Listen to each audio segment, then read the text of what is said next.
না। আরে পাগল হয়েছো তুমি? সবে মাত্র তোমার স্বামীকে ডিভোর্স দিয়েছো, অ্যাটলিস্ট 3টা মাস ওয়েট করো। কিসের 3 মাস? আর এক মুহূর্ত দেরি নয়, চলো আমরা এক্ষুনি কাজী অফিসে যাই। চলো। দেখো দেখো প্লিজ, আপনি শুধু দোয়া করবেন যাতে একটা শুভ কাজ ভালোই ভালো সম্পন্ন করতে পারে। টেবিলে খাবার দিয়েছি, চলো খেয়ে নি। চলে মজা, অনেকদিন পর মনে হচ্ছে মায়ের হাতের পায়েস খেলাম। আমার পার্সোনাল ম্যাটারের উপর জানতে হবে প্লিজ। যাও। আর শোন, ওই জসিম বলছিল যে শাহেদের বাবা মা তোকে কাল দেখতে আসবেন।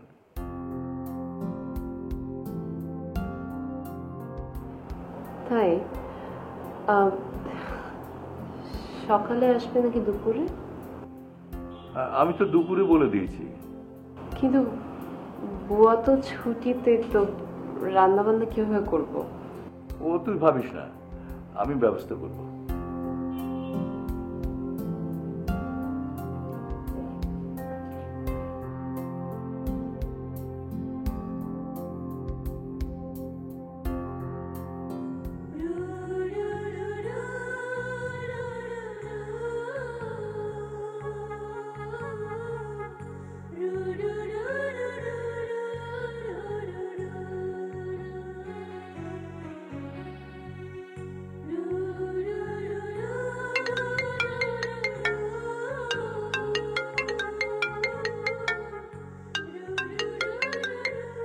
হ্যালো, কি করছো? এই তো কোচিং এর প্রশ্নপত্র তৈরি করছি। বাবা বললেন কাল তোমার বাবা মা আসবেন আমাদের বাসায়। হ্যাঁ, মা বললো বিয়ের কথাবার্তা দিন তারিখ ঠিক করে ফেলতে। তুমি আসবে না? আমি আসবো কেন? বারে, আমার বাবা তো এখনো তোমাকে দেখেনি, তুমি অবশ্যই কাল আসবে। আমি ওনাদের সঙ্গে যাব, ব্যাপারটা লজ্জা লাগবে। শোনো, আমি যাব না। আর জসিম ভাই তো আছেন, জসিম ভাই আদা জল খেয়ে নেমেছেন, বিয়েটা দিয়েই ছাড়বে। আচ্ছা, আমরা হানিমুনে কোথায় যাচ্ছি? আচ্ছা, তুমি কি আমাকে প্রশ্ন তৈরি করতে দিবে? না, রাখো তোমার প্রশ্ন, ঘোরার দিন। আগে আমাকে বলো, হানিমুনে কোথায় যাব? ব্যাংকক নাকি দার্জিলিং? বিয়ের এখনো খবর নেই, আর এখানে পাড়াবর্ষীর ঘুম নেই। আচ্ছা ঠিক আছে, তুমি যেখানে যেতে চাইবে সেখানে যাবে, ঠিক আছে?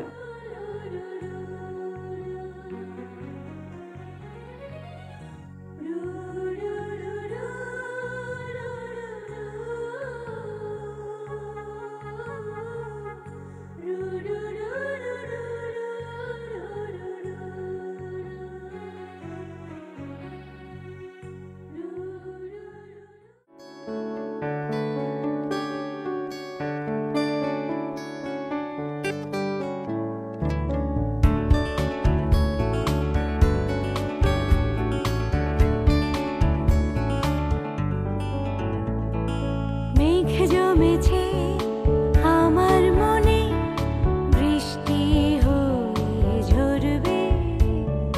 বলো তুমি ও প্রিয়তম, আমার হাতে ধরবে। সূর্য স্নানে যাব আমি, সঙ্গে তুমি হবে কি? তুমি না বলো আমি কে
জসিম, আপনার সাবেক স্ত্রীর কাজিন।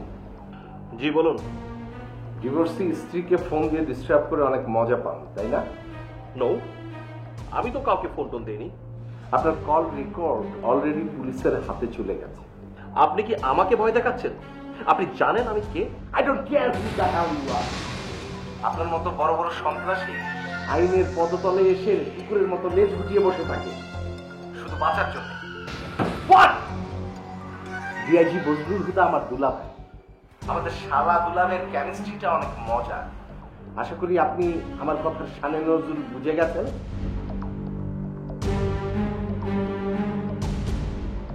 Stupid.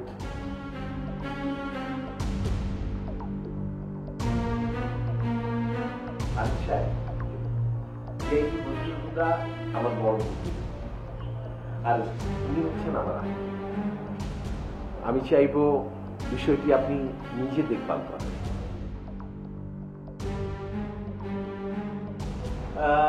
আপনি নিশ্চিন্তে থাকুন, এটা তো আমাদের দায়িত্ব, আমরা চেষ্টা করব। অনেক ধন্যবাদ, আপনাদের উপর আমাদের যথেষ্ট আস্থা।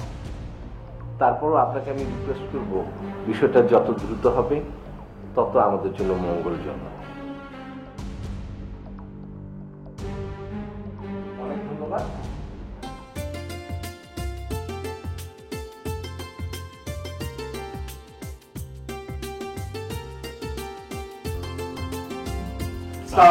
ওয়ালাইকুম আসসালাম। বসো বসো। আগে পরিচয় করে দিই, ওই সাহেব। তোমার আব্বা আম্মা এলেন না? আঙ্কেল, এই শাহেদের বাবা একটু আপনার সঙ্গে কথা। হ্যালো, জি সালাম। তাই নাকি? ও, কিরকম আছেন এখন? ও, হাসপাতালে নিয়ে যেতে হবে? আহা, না না, এরকম অবস্থায় মনে করবো কেন? নিশ্চয়ই। আমার শুধু জানার কথা যে আপনার সম্মতি আছে কিনা। তাহলে আরেকদিন কিন্তু আপনাকে আসতে হবে, মিষ্টি মুখ করতে হবে বাসায়। আমরা যে তারিখ ঠিক করবো তাতেই হবে? আচ্ছা আচ্ছা, তো অনেক ধন্যবাদ। আর কেমন থাকেন আমাকে একটু ফোন করে জানিয়ে। ওয়ালাইকুম আসসালাম।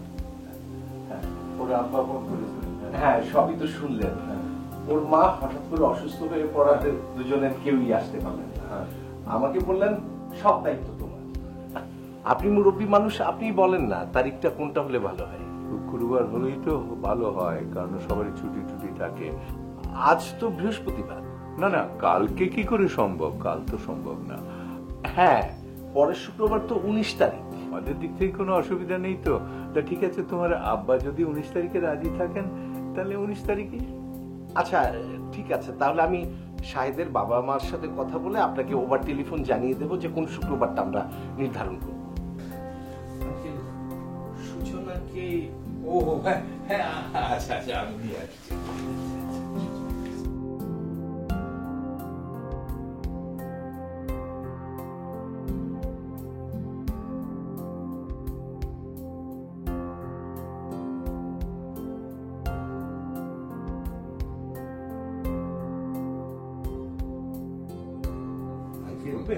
হ্যাঁ, বলছিলাম কি, আমরা ওদের দুজনকে একটু নিরিবিলি কথা বলতে দিই। ও ও হ্যাঁ হ্যাঁ, আচ্ছা চলো চলো, ঠিক আছে, আমরা আসছি বাবা। হ্যাঁ,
আপনি গেছেন তো?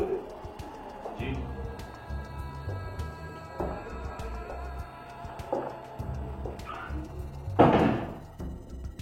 আপনার নামে থানায় সাধারণ ডায়েরি করা হয়েছে। আমার নামে? Diary number 722। আপনি নাকি মোবাইল ফোনে মিস সূচনাকে প্রাণনাশের হুমকি দিয়েছেন। আমি কাউকে কোনো হুমকি দেইনি। হ্যাঁ, আরে না, আপনার কাছে ভুল ইনফরমেশন আছে। আমি তো কাউকে এই নামে ফোন দেইনি। দেখুন অফিসার, আমি আপনার সাথে এই বিষয়ে তর্ক করতে চাচ্ছি না। আপনি প্রমাণ ছাড়া আমার বাসায় এভাবে কথা বলতে পারেন না। আমাদের কাছে প্রমাণ আছে। প্লিজ এখন আর বিরক্ত না করে আপনি চলে যান তো, প্লিজ চলে যান। আপনি কিন্তু খুব উত্তেজিত হয়ে যাচ্ছেন। ঠিক আছে, আবার দেখা হবে আপনার সাথে।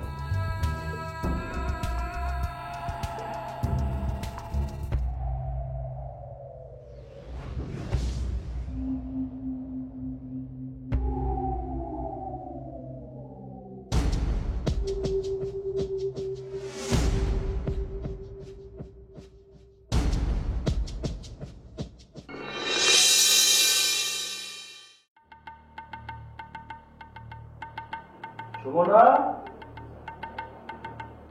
সুমনা, শুনে যা তো।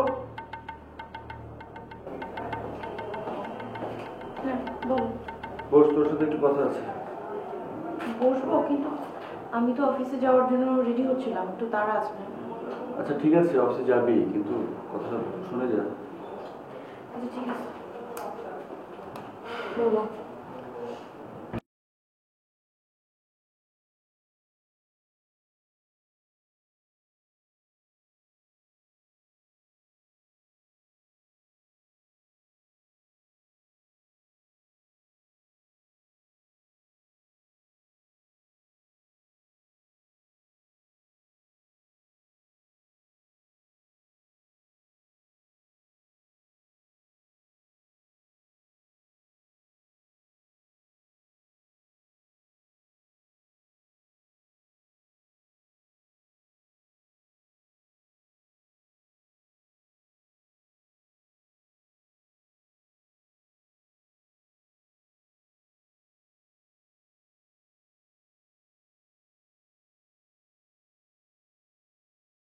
ছেড়ে চলে যেতে হবে।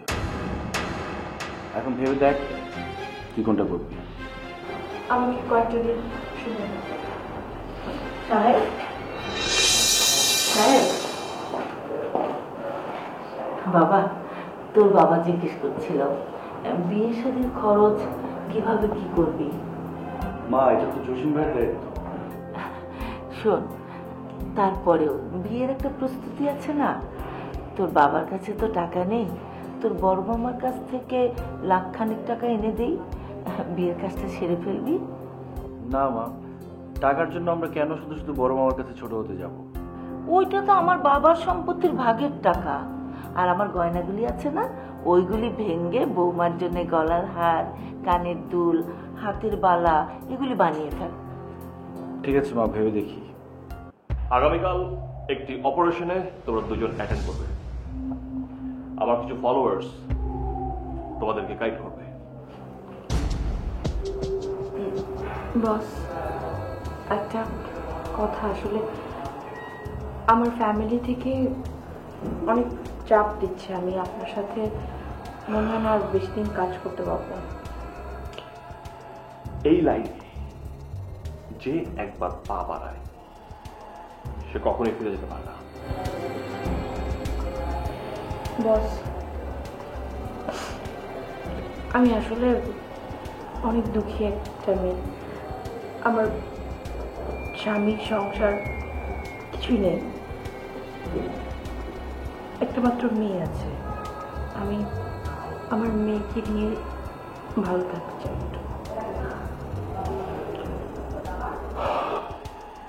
ওকে,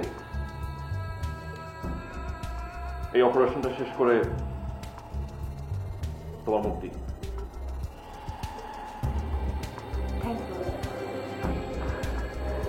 আমি তাহলে আজকে আসি, অনেক রাত হয়ে গেছে। ওকে বস, থ্যাংক ইউ ভেরি মাচ। সুমনাকে তাহলে সত্যি সত্যি মুক্ত করে দিলেন বস?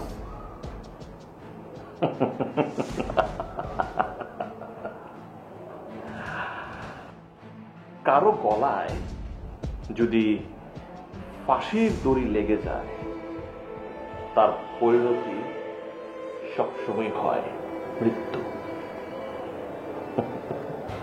তার মানে সুমনার গলায় ফাঁসির দড়ি লেগে গেছে বস? নিজের বিপদে নিজেই পড়েছে।